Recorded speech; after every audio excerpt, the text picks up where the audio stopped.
Hello guys, today we are going to talk about the repetition statements. You already know about this because you have used this in C programming and C++, many languages. In many languages you have used these structures, but how to use it in the VB? So let's start. Repetition statements is nothing but it's a procedure, right, that allows the program to run repeatedly until a condition or a set of condition is met, and this procedure is known as a looping, right? Okay, so when we use this type of structure, if I want to write my name 10 times, in that case I cannot write my name 10 times, but I'll use looping structure. I'll use the looping structure. Inside the looping structure, I will write my name, and this structure will print my name 10 times. This is the concept. But this structure must understand that from where to start until what, right? So start from 1 and go till 10. So when we say that this structure starts from 1, means this is the initialization. It has to repeat the process or the statements 10 times, means this is the termination, right?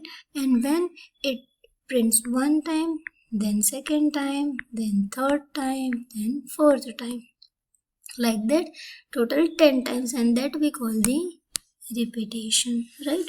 So we know that there are for loop is there, then while loop is there, then do while loop is there, right? All these loops are there. So let's see how this loops work in VB. So very first we will start with the do while loop, or a do loop, better we say do loop. So multiple ways to use this do loop. What is the structure? So the first structure says write the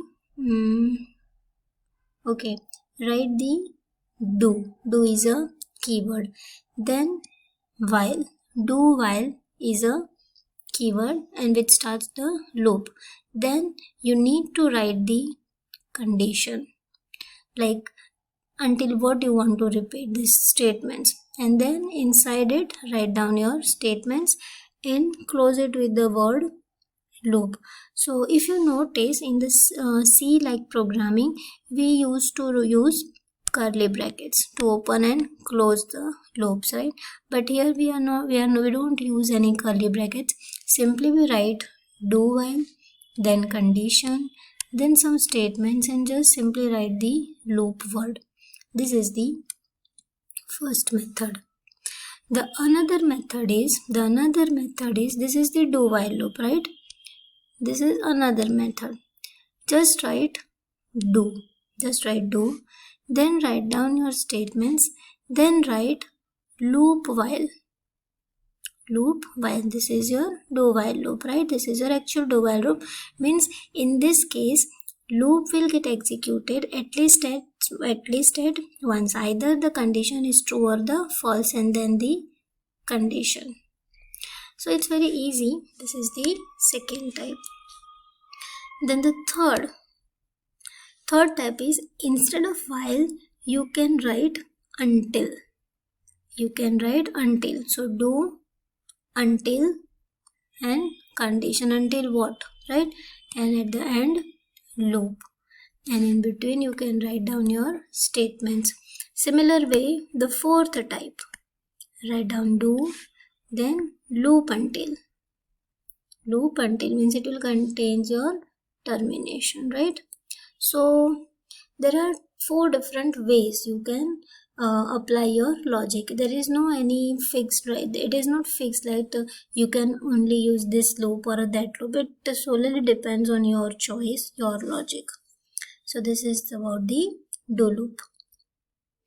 So here we have one example. If you notice, so do, then while, Okay, while what? While my counter value is less than 1000. Right, I want to do something. What I want to do? I'm just incrementing the counter. Simple. And then loop is a termination or the end of the loop. This is the first way. Second way. Second way says do. What do you want to do? Do the counter plus plus. Then write down loop. But loop until what? Until what? Until counter becomes greater than 1000. So see the difference. Okay, see the difference. Here you are writing while the value of counter is less than or equal to 1000, till that time you have to repeat this loop. But here until what? Until the counter is greater than 1000. So when you are using the different type of loop, you have to take care about the termination points, right? You have to take care of the termination point, that how will you end your loop. So this is the basic difference, and this is very obvious difference. We can understand that while then first we need, because every time we will check the counter value less than or equal to 1000, because very first time we need to check, but here the value should until counter greater than 1000, right? So it's easy, I guess. Okay, and after that for loop, the most easiest loop, right? So for loop we have the syntax of for loop is, first write down for is a keyword, then initialization from where you want to start your loop, means starting value, then 2 is a keyword, and then the termination, that where when you want to stop or when you want to terminate your loop. Then write down your statements, and next is a keyword which indicates end of the loop, right? Next means for next, for to and next is we use in the for loop. While do, while loop, do, while loop, and until we use for the do loops. Okay, so here we have example. It's very easy actually, very easy. So for is a keyword. For, okay, let's start. So this is the initialization, that counter value I'm starting with the value 1, to what? To termination 10, then some logic, and then next is a keyword which indicates the end of the loop, right? It is similar like your closing bracket. So this is about the for loop. Then we have a while loop. This is about the do loops, right? This is about the do loop. But here we have while loop. So while, the while loop structure of while loop says, or a syntax of while loop is while, then some condition, some statements, and end while is a keyword that we use to close the loop. This is the structure. And example, we have example here, while n is not equal to 100. This is the logic. Apply your logic, write down your logic, and simply write end while. Close your loop with the keyword end while. So I guess it's very easy. There is only change in the syntax, right? In the style, how to write the loop. Otherwise, the concept is same. Okay. In a VB provides one important or unique type of loop that we call the for each. For each loop. What is the meaning of this? For each loop. This is the name of the loop. What is the meaning?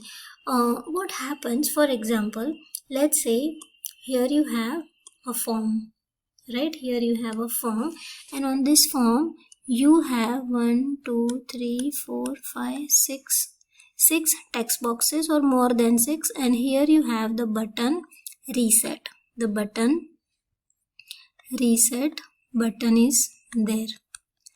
Now, okay, let me take another pen. There is a button, reset button. Okay, now what you want to do, when user clicks on this button, you want to clear all these text boxes. Means if there is a data in the text box, you want to clear all the text. You cannot write the code like text box 1 dot text is equal to blank 2 dot text is equal. You cannot write the same statements for all the controls, right? So for that, what you can do, you can consider this text box as an object, and you can apply for loop for all the text box on the current form. How to do that? So let's see how to do that. Here we have for, we know for is a keyword, each is a keyword, for each, but for each what? Each item. Okay, what is your item? Text box. What is your items? Text box, right? Here we have different text box. In is again the keyword. And group, here we need to provide the group. Means it might be possible that on your form there are text boxes, command buttons, labels, combo box, many controls may be there. So you need to create the group of all the text boxes first, which is an object, which we call the object. Now write down the text over here. What you want to do? I want to clear the text of all the text boxes, and then next is a keyword, and in the bracket, sorry, it is I guess optional. Yeah, I guess this is optional. Yeah, so if you want to write next item, you can mention, otherwise you can keep it blank. Now you can use this example in your project. See what are we doing? For each. Okay, each what? Each text box. So in what? In obj text box. This we have already declared in our project, like dim obj text box. You can write this way: dim obj text box as text box. This way you can declare. Okay, after that, obj means for each obj text box dot text is equal to blank. So, and then next means this, what this loop will do? This loop will identify or check all the objects, all the text boxes on the form, and it will clear the text using this for each loop, right? So you can use this, and it's very interesting when you will see the output. So this is about the for each loop, which you can use for your different controls on the form to apply the same effect. Like suppose you want to apply the for color or font size, font color, anything you want to apply on multiple controls with the same group. Keep in mind the group should be same, right? So you can use the for each control. So this is about for each, and the last one is the nested for loop. Last one is the nested. We know the concept of the nested, right? So if I say that this is my loop, then inside it, if I'm using something, this is called the nested, right? So as you can see over here, that one for is there, and the next of this for, right? And the other for I have used for, and next. You can use this way. So this is your concept nested. So nested means something within something. So this is one loop and this is another loop. So this is the concept of the nested. So you can use any structure inside that structure. So whenever we use structure within structure or the feature within feature, we call it nested. So that's it for